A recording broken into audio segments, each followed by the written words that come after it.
بسم اللہ الرحمن الرحیم۔ عزیز طلباء و طالبات، السلام علیکم۔ میں ہوں آپ کی اردو کی ٹیچر۔ آج کے تدریسی سبق میں ہم اردو الف برائے جماعت ششم کے نومبر پلان سبق نمبر 19 اسلامی ممالک کی تنظیم کے حصہ دوم کی پڑھائی کریں گے۔ یہ حصہ صفحہ نمبر 98 صفحہ نمبر 99 یعنی 98 اور 99 پر مشتمل ہے۔ اسلامی ممالک کی تنظیم کو بیٹا ہم نے دو حصوں میں تقسیم کیا تھا۔ اس کی پڑھائی کے لیے ہم نے اس کو دو حصوں میں تقسیم کیا تھا۔ حصہ اول میں ہم اس کی پڑھائی حصہ اول کی جو پڑھائی ہے وہ ہم مکمل کر چکے ہیں۔ آج ہم حصہ دوم کی پڑھائی کریں گے۔ حصہ دوم کی پڑھائی اسلامی ممالک کی تنظیم کا مرکزی دفتر صفحہ نمبر 98 سے لے کر اہم ترین مقاصد ہیں صفحہ نمبر 99 تک ہم آپ سب نے بورڈ کی طرف توجہ رکھنی ہے کہ جہاں جہاں پہ آپ کو بتایا جائے گا کہ آپ نے یہ کام کیسے اور کس طرح، یہاں سے ہم اسلامی ممالک کی تنظیم کا وہ پیراگراف میں وہاں سے سٹارٹ کرنی ہے جہاں سے ہم نے آج پڑھنا شروع کرنا ہے۔ اسلامی ممالک کی تنظیم کا مرکزی دفتر، جی بیٹا آپ سب نے اپنی بکس اوپن کر لی ہوں گی اور بکس کے اوپر آپ نے صفحہ نمبر 98 اوپن کریں اور 98 کا یہ پیراگراف آپ دیکھیں، اسلامی ممالک کی تنظیم۔ حصہ اول میں جو ہم نے پڑھا تھا وہ ہم نے لاسٹ میں ہمارا جو یہاں پیراگراف ختم ہوا تھا وہ ہے مسلم ممالک اس تنظیم کے رکن ہیں تک ہم نے پڑھا تھا۔ اس کے بعد نیکسٹ پیراگراف شروع ہوتا ہے۔ نیکسٹ پیراگراف کہاں سے شروع ہوتا ہے؟ اسلامی ممالک کی تنظیم کا مرکزی دفتر، یہاں سے لے کر ہم لوگ صفحہ نمبر 99 اہم ترین مقاصد ہیں سبق کے آخر تک کا حصہ جی آج اس میں شامل ہے۔ اور آج ہم اپنی پڑھائی کے ساتھ ساتھ اپنی کتاب کا مشقی کام بھی مکمل کریں گے۔ ایک تو ہماری آج کے سبق اسلامی ممالک کی تنظیم جو ہے اس کی پڑھائی مکمل ہو جائے گی اور ساتھ ہی ہم اس کا مشقی کام جو ہے وہ بھی مکمل کریں گے۔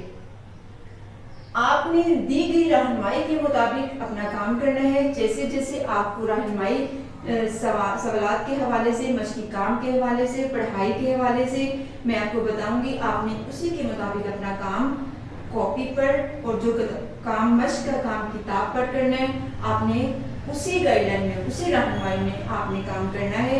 تو آئیے بیٹا سب سے پہلے میں سابقہ معلومات کا جائزہ یہاں میں آپ کو بتاتی ہوں کہ جب ہم سبق پڑھتے ہیں تو اس سے پہلے ہم نے کیا پڑھا تھا سبق کا، کیونکہ ہم نے سبق کو دو حصوں میں ڈیوائڈ کیا تھا، ٹھیک ہے۔ آج ہم حصہ دوم پڑھے ہیں، اس سے پہلے ہم نے حصہ اول پڑھا تھا۔ تو حصہ اول کیا ہے، اب ہم اس کی سابقہ معلومات کا تھوڑا سا معمولی سے جائزہ لیں گے کہ ہم نے سابقہ معلومات میں کیا کہا۔ ہم نے سابقہ معلومات میں تنظیم کے قیام کے بارے میں پڑھا تھا کہ یہ تنظیم کو جو قیام ہے کب، کیسے، کس طرح عمل میں آیا اور یہ خیال جن کے ذہن میں آیا تھا وہ کون تھے اور یہ کیوں آیا یہ خیال۔ تو آپ کو یاد ہوگا کہ پہلی جنگ عظیم اور 19ویں صدی کا آغاز تھا جب مسلمان جو ممالک تھے یا مسلمان جو لوگ تھے وہ کافی مسائل کا شکار تھے۔ تو سعودی عرب کے بادشاہ حکمران شاہ عبد العزیز نے یہ خیال پیش کیا، یہ تصور پیش کیا کہ مسلمانوں کے لیے ایک ایسا پلیٹ فارم ہو جہاں سے ان کے مسائل کو اجاگر کیا جائے، جہاں سے ان کے مسائل کا حل کے لیے کوئی نہ کوئی طریقہ کار نکالا جائے۔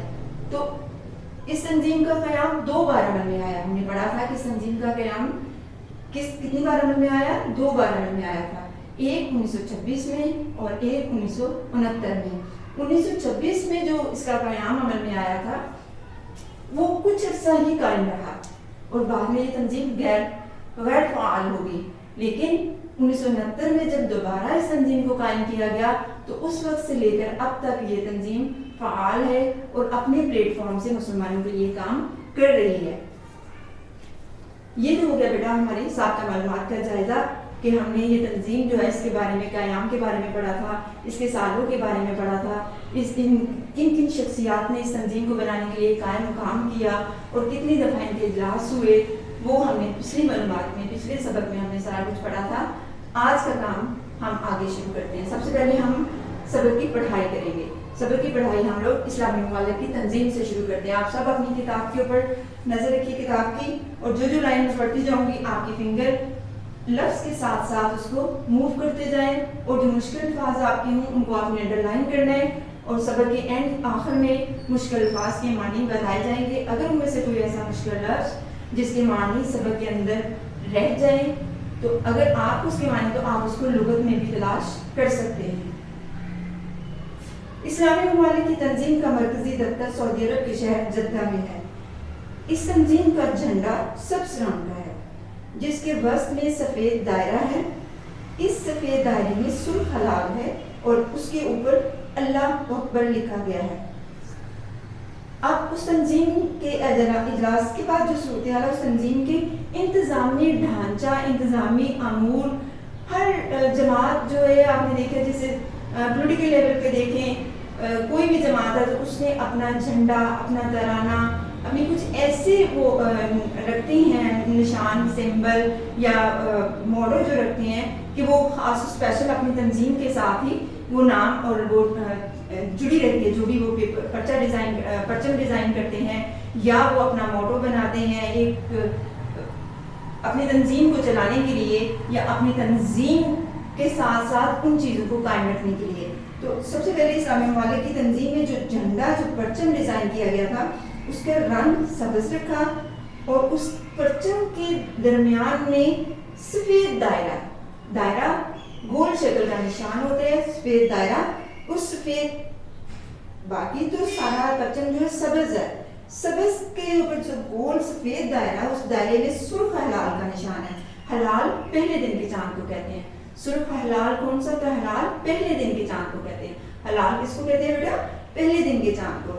اور اس کے اوپر کچھ تحریر کیا گیا، وہ لفظ کیا تحریر کیا گیا؟ اس کے اوپر اللہ اکبر، اس کے اوپر سبز رنگ کا جھنڈا ہے، اندر اس کے سفید دائرہ بنایا گیا ہے، سفید دائرے کے اوپر سرخ رنگ کا چاند بنایا ہے، اور اس چاند کے اندر کون سا لفظ لکھا ہوا ہے؟ اللہ اکبر۔ اللہ اکبر ہم آذان میں بھی یہ لفظ بار بار سنتے ہیں، اور اس کا مطلب ہے اللہ بہت بڑا ہے۔ ہم سب کا مذہبی عقیدہ ہے، ہم سب کا اپنے اللہ تعالیٰ پر ایمان ہے، اور ہم سب کہتے ہیں کہ ہم سوائے اللہ کے اور کوئی اس میں دنیا میں معبود نہیں ہے، بے شک وہی ہی اس لائق ہے کہ ہم اسی کی عبادت کریں اور اسی کو اپنا رب مانیں۔ اس تنظیم کے تمام نیکسٹ پیراگراف، اس تنظیم کے تمام اجلاسوں میں عالمی اسلام کو درپیش مسائل اور آپس کے تنازعات کے معاملے میں باہمی اتحاد اور یکجہتی پر زور دیا گیا ہے۔ اس کے علاوہ مسلم اقتصادی برادری کی بنیاد ڈالنے، سائنسی تحقیق، تعلیم کے فروغ اور جدید ٹیکنالوجی کی ترقی کے لیے اشتراکی عمل پیدا کرنے کی ضرورت بھی محسوس کی گئی ہے۔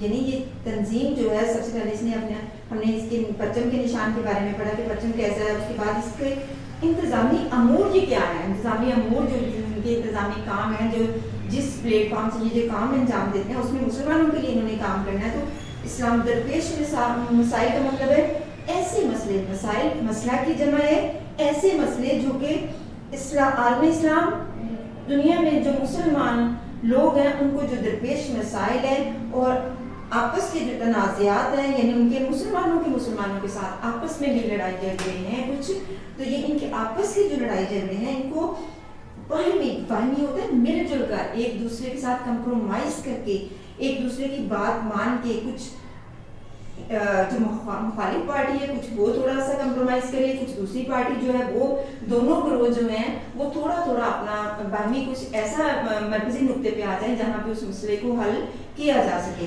اور یکجہتی ایک ہونے پر، باہمی اتحاد اور یکجہتی پر زور دیا گیا۔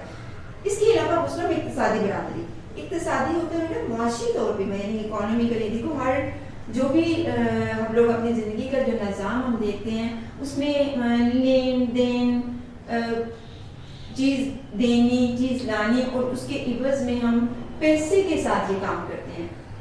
جب تک ہم کسی سے چیز لیں گے ہم کچھ اس کو ادا کریں گے رقم کی صورت میں, روپے کی صورت میں, جو بھی اس کی قیمت متعین کی ہوگی اس کے مطابق ہم پہلے پے کریں گے اور اس کے بعد اس کے عوض میں, اس کے بدلے میں وہ چیز ان سے لیں گے.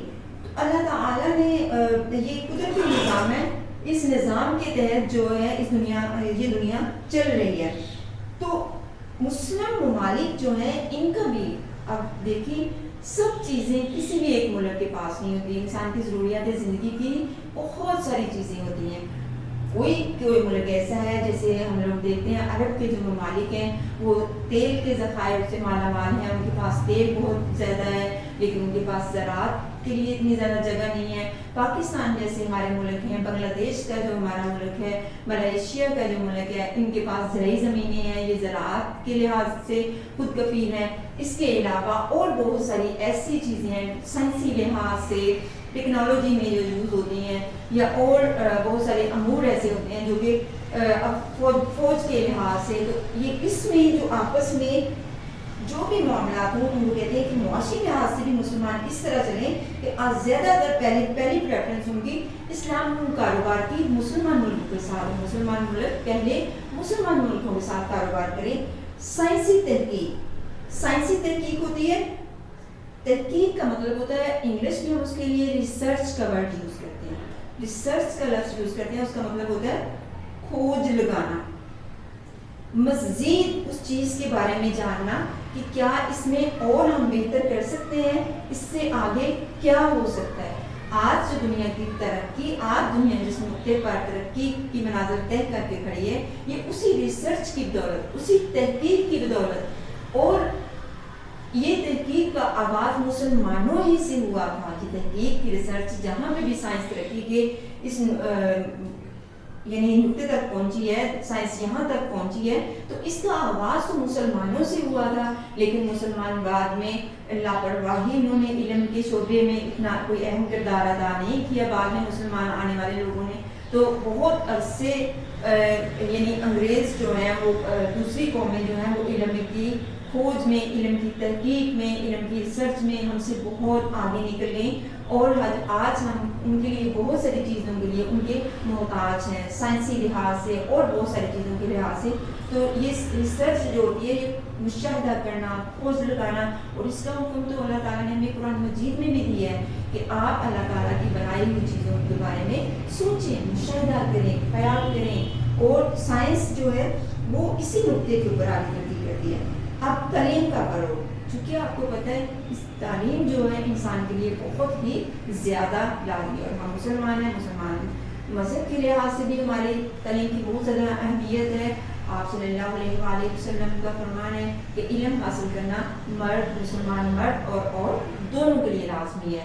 تو یہ تو ہمارا فرض ہے تعلیم حاصل کرنا. اور تعلیم کے لیے, ترقی کے لیے, یعنی وہ کچھ لوگ ایسے ہیں جو تعلیم کو آسانی سے حاصل کر سکتے ہیں, لیکن ان میں سے دیکھیں ایک سسٹم ہے, ایک سسٹم کے تحت اسکولوں میں بچوں کو داخل کروایا جاتا ہے, ان کی فیسیں ہوتی ہیں, ان کی سارے جو لوازمات ہوتے ہیں تعلیم سے متعلق وہ پورے کرنے ہوتے ہیں. کچھ ایسے ہی بھی ہم میں سے لوگ ہوتے ہیں جو کہ اس طرح چیزیں ان کی قدرت میں نہیں ہوتی, ان کی قوت میں نہیں ہوتی کہ وہ اپنے بچوں کے اتنے تعلیمی اخراجات پورے کر سکیں اور زیادہ اچھے طریقے سے. پھر یونیورسٹی ان کے لیے بہت سارے انتظام کرتی ہے, ملکی سطح پر حکومت جو ایسے لوگوں کے لیے تعلیم کے فروغ کے لیے, تاکہ ہمارے ملک میں زیادہ سے زیادہ جو شرح خواندگی اس کو کہتے ہیں کہ جو تعلیم ہے اس میں سب لوگ جو ہیں ان کو یکساں مواقع میسر آئیں, اچھی تعلیم حاصل کرنے کے جو موقع ہیں ان کو ملے.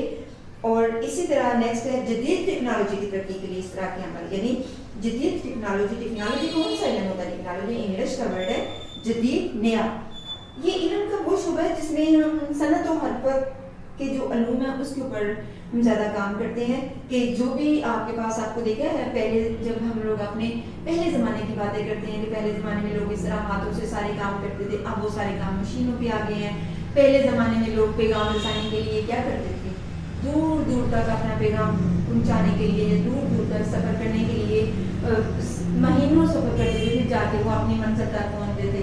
اپنے خط جو بھی ارسال کرتے تھے اس کے لیے پرندوں سے یعنی کبوتر سے آغاز ہوا. اس کے علاوہ قاصد جو ہیں وہ اب سفر کر کے اس کا پیغام ایک جگہ سے دوسری جگہ لے جاتے. تو آج تو دیکھو ود ان سیکنڈس میں اگر ہم لوگ پاکستان میں بیٹھے ہیں تو ود ان سیکنڈس میں ہم لوگ وہ پیغام اپنا امریکہ تک پہنچا سکتے ہیں. ہم ڈائریکٹ بات کر سکتے ہیں, ہم ڈائریکٹ اپنی فیملی ممبرس کو دیکھ سکتے ہیں, کوئی بھی کام ہو ہم لوگ فوراً سے کر لیتے ہیں. تو یہ سب کس کی بدولت ہوا ہے؟ یہ اسی ٹیکنالوجی کی ترقی میں. اور مسلمان ممالک جو ہیں وہ ٹیکنالوجی میں ابھی بہت زیادہ آگے نہیں آئے, نہیں کہ یورپین کنٹریز یا دوسرے اور ملک جو مذاہب کے جو ملک ہیں وہ بہت زیادہ سائنس میں ٹیکنالوجی میں آگے ہیں. تو مسلمان ملکوں کو بھی اس کہتے ہیں کہ ہم بھی مل جل کر ایسی ہی ٹیکنالوجی کے لیے کوشاں ہیں تاکہ ہم اپنے ہر ملک کے شہری کو, اپنے ہر ملک کے رہنے والے باشندے کو یہ سہولیات باہر پہنچائی جا سکیں. نیکسٹ پیراگراف میں بیٹا مسلم ممالک ایشیا, افریقہ اور یورپ کے براعظموں میں موجود ہیں. اس میں اللہ تعالیٰ نے ہماری زمین کو جتنا بنایا اس میں ہم دیکھتے ہیں اس کے کچھ حصے بنا دیے ہیں. اس میں آپ کو پتہ ہے کہ ہماری زمین کا زیادہ تر حصہ جو ہے وہ پانی پر مشتمل ہے. کس پر مشتمل ہے؟ پانی پر مشتمل ہے, یعنی اس میں زیادہ تر زمین کا حصہ پانی میں شامل ہے. تو یہ تقریباً 70% حصہ جو ہے وہ پانی میں شامل ہے اور 30% حصہ خشکی میں شامل ہے. اب آپ نے دیکھا ہوگا کہ جب ہم زمین کو جو نقشہ ہے اس کو دیکھتے ہیں تو اس میں ہمیں بلو کلر میں, نیلے میں وہ پانی کی جگہ شو کی ہوتی ہے, اور جو زمین کی ہے وہ براؤن, گرین یا جس طرح کی وہ زمین ہے اس طرح کی کلرز میں اس کو, اگر زرخیز زمین ہے تو گرین رنگ سے, اگر اس طرح کی بنجر زمین ہے تو ان کو براؤن رنگ سے, ڈفرینٹ طریقے سے اس کو گلوب پہ ان کو ہائی لائٹ کیا ہوتا ہے. تو وہاں پہ زمین کو 5 براعظموں میں بانٹا گیا, 7 براعظموں میں زمین کو بانٹا گیا. اس میں سے ہر براعظم کا علیحدہ سے نام ہے. کچھ براعظم پر پانی ہے, کچھ براعظم جو ہیں وہ بہت زیادہ سخت دھوپ ہے, کچھ درمیانی معتدل موسم کے ہیں. اس میں 3 براعظموں کے نام یہاں پہ آئے ہیں. براعظم کتنے ہیں؟ 7. براعظم کتنے ہیں بیٹا؟ 7. براعظموں کے نام جو ہے اس میں وہ آپ نے خود سے تلاش کرنا, ٹھیک ہے. اب آپ اپنے نالج کے لیے بھی, آپ اپنی نالج میں اضافے کے لیے خود بھی کوشش کیا کریں. 3 کے نام ہیں, باقی 5 کے نام آپ نے اپنی بک کے اوپر نوٹ کر کے رکھنے ہیں. سر اس میں ایشیا, ہم آپ کو پتہ ہے کون سے براعظم میں رہتے ہیں؟ ہم براعظم ایشیا میں رہتے ہیں. دنیا یہ وہ براعظم ہے جہاں تقریباً دنیا کی 60% آبادی, دنیا کی کتنی آبادی؟ 60% آبادی اس براعظم میں رہتی ہے. اس کے بعد افریقہ کا براعظم ہے. افریقہ کا براعظم جو ہے اس کی خاص پہچان میں آپ کو بتا دوں, یہاں پہ حبشی یعنی جن کا رنگ خاص شکل کی, یہ رنگ زیادہ تر ان کے لوگوں کے کالے ہوتے ہیں اور اسی لحاظ سے ان کے فیچرز ہیں. یہ تقریباً یہاں کا جو درجہ حرارت ہے وہ بہت ہی زیادہ پیک پہ رہتا ہے, بڑا سخت گرم جو ریگستانی علاقے کی طرح کا یہ ہے. یہاں پہ زیادہ تو اس طرح کے زرخیز جیسے ہم اپنے سبزہ ہریالی زرخیز ہی دیکھتے ہیں اپنی زمین میں, وہاں پہ ایسا نہیں ہے. اس کے بعد آ جاتا ہے یورپ. یورپ برطانیہ, فرانس, اٹلی جیسے کنٹری جو ہیں یورپ میں, سویڈن, سوئٹزرلینڈ, ڈنمارک, یہ ساری کنٹری جو ہیں یہ یورپ کے ملک ہیں. اس کے ساتھ ساتھ جو ہے اب دیکھیے دنیا کی آگے نیکسٹ سلائیڈ میں, دنیا کی اہم ترین بڑی آبی اور ہوائی راستوں کے علاوہ دنیا کی خوبصورت وادیاں نہایت اہمیت کے حامل بڑے بڑے پہاڑی سلسلے اور معدنی ذخائر ان اسلامی ممالک میں موجود ہیں. پوری دنیا میں پائے جانے والے زیر زمین تیل کا 75% حصہ مسلم ممالک کی ملکیت میں ہے. اس میں دیکھیں مسلمان ملکوں کی جو اہمیت ہے دنیا میں کہ مسلمان ملکوں کے پاس کیا کیا چیزیں ہیں. ان کے پاس بری وہ حصہ ہوتا ہے جو زمین کا خشک حصہ ہوتا ہے. بری کون سا حصہ ہوتا ہے جو زمین کا خشک حصہ ہوتا ہے. آبی وہ حصہ جس پہ پانی ہوتا ہے, اور ہوائی جو ہماری زمین کے اوپر خلا جو کھلا حصہ ہے وہ کیا ہے؟ ہوائی حصہ ہے. تو یہ ان میں سے آپ کو پتہ ہے ویسلز جو ہم سفر کرتے ہیں, ذرائع رسول سائل آپ نے دیکھا نا سمندروں میں کتنے بڑے بحری جہاز, کشتیاں, اور اس کے علاوہ فضا میں ہوائی جہاز ہوتے ہیں. اس کے علاوہ زمینی راستوں سے جو ٹریول مسلم بسیں وغیرہ سفر کرتی ہیں. تو اللہ تعالیٰ نے اس نعمت سے ان کو نوازا ہوا ہے کہ یہ تمام مسلمان ان کے پاس خوبصورت علاقے ہیں, ان کے پاس بہت بڑے پہاڑی سلسلے ہیں. جیسے پاکستان کا ہی ہم دیکھ لیتے ہیں, پاکستان کو اللہ تعالیٰ نے 3 دنیا کے مشہور ترین پہاڑی جیسے کو کراکرم ہے, کو ہمالیہ ہے, کو ہندوکش ہے. کو ہمالیہ کا یہ تو پہاڑ ہے جو دنیا کا سب سے زیادہ اونچی چوٹی جو نیپال میں ماؤنٹ ایوریسٹ ہے, یہ اسی پہاڑی سلسلے کی پہاڑوں کا سلسلہ جو پاکستان تک آتا ہے. اور اس کے علاوہ جو تیل کی ہم بات کرتے ہیں, تیل کا 75% حصہ